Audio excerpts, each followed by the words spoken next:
a teologia da libertação, como afirmam os próprios membros dessa corrente, né? O próprio Leonardo Boff disse que ele não veio trazer a fé no marxismo, mas o marxismo para dentro da fé. Aí a igreja levantou a voz, etc. Mas isso não começou na década de 80, porque o marxismo deu origem ao socialismo, né? O socialismo é uma etapa anterior ao comunismo, né? Que na prática é inviável. Não existe uma sociedade sem Estado, sem hierarquia, etc. Mas o marxismo, o socialismo, o comunismo, desde o Beato Pio IX, né? Que tomou posse, se não me engano, em 1846, desde o Beato Pio IX, passando depois pelo início do século XX, com Leão XIII, Pio X, Bento XV, Pio XI, XII, etc., até Bento XVI, e a gente vai comentar ainda sobre o Papa Francisco, sobre isso também, todos esses papas pronunciaram solenemente contra essa corrente. Mesmo assim, com toda essa pronúncia, ainda assim a gente vê esse problema.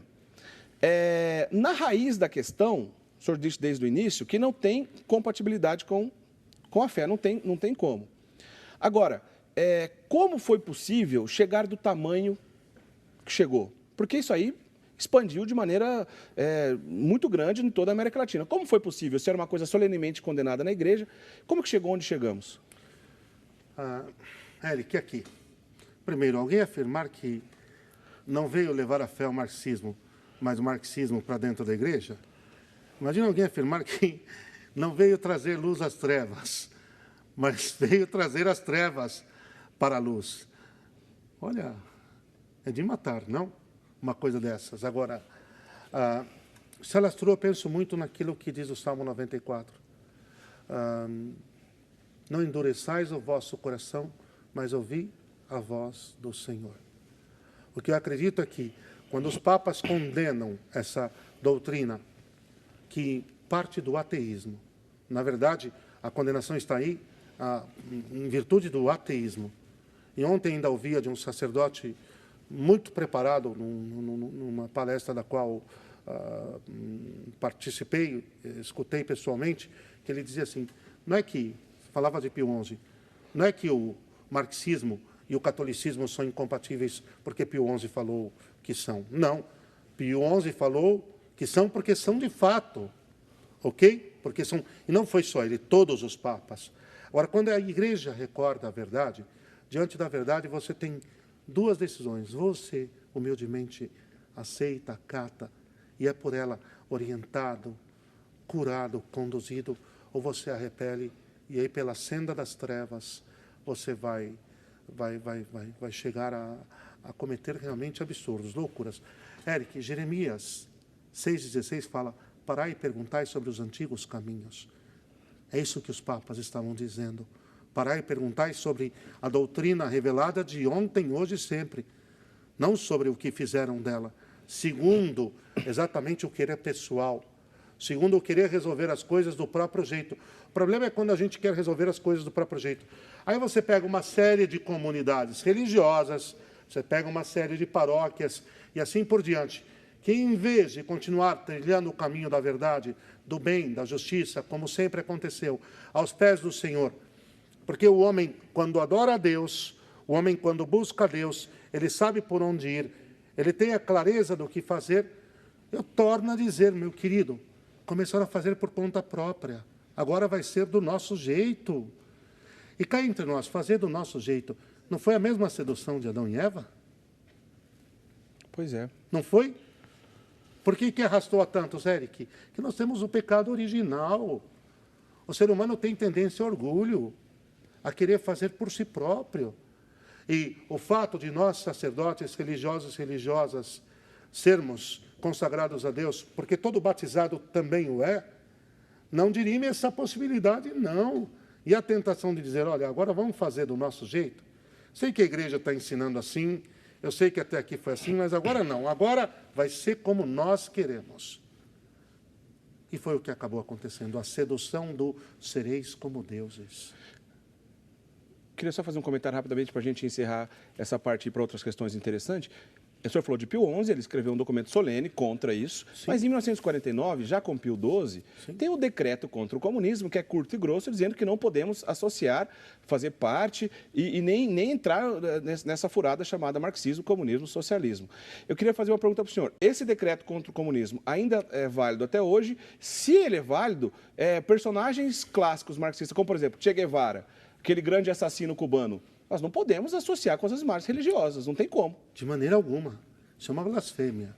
É válido, é doutrina perene, porque a condenação de uma doutrina ateia vai ser perene até o final. A mentira vai ser mentira até o fim. A mentira não foi mentira no passado, porque um papa achou que era mentira e ponto final. Não, era mentira. O servo de Deus, aquele que Deus colocou à frente de seu rebanho para vigiá-lo, diagnosticou, conseguiu identificar a mentira e denunciou-a. Então, a denúncia continua sendo plenamente válida. E o remédio é que nos conservemos na sã doutrina, naquilo que a igreja ensina. Nem só de pão vive o homem, mas de toda a palavra que que sai da boca de Deus. Ninguém tem maior amor do que o que dá a vida pelo seu próximo. E quem quer me seguir, renuncie a si mesmo, tome a sua cruz e siga-me. Isso significa obediência e fidelidade até a morte. Queria que o senhor fizesse um comentário para a gente, antes da gente terminar ainda esse segundo bloco, sobre a figura do pobre diante da teologia da libertação. O próprio documento do cardeal Ratzinger, principalmente o de 84, ele fala da justa aspiração por buscar resolver esse tipo de problema, também sociais, e que o cristão faz parte diante dele. Mas faz um paralelo para a gente entre a pobreza evangélica e essa busca via marxismo, na qual a teologia da libertação acabou entrando de cabeça, e que bota essa figura do pobre também no centro dessa discussão. Comenta para a gente. Tá. Primeiro, o pobre é só uma bandeira, nada mais. Sendo bem sincero aqui, olha, a teologia da libertação não está nem aí para o pobre. Nem há aí. Eu vi muita gente com o discurso do pobre na boca, mas que vá lá, hein? Na prática é uma coisa totalmente diferente. Tanto que, Eric, hoje é real, pode prestar atenção. Não é mais o pobre, agora é o verde, é o ecologismo.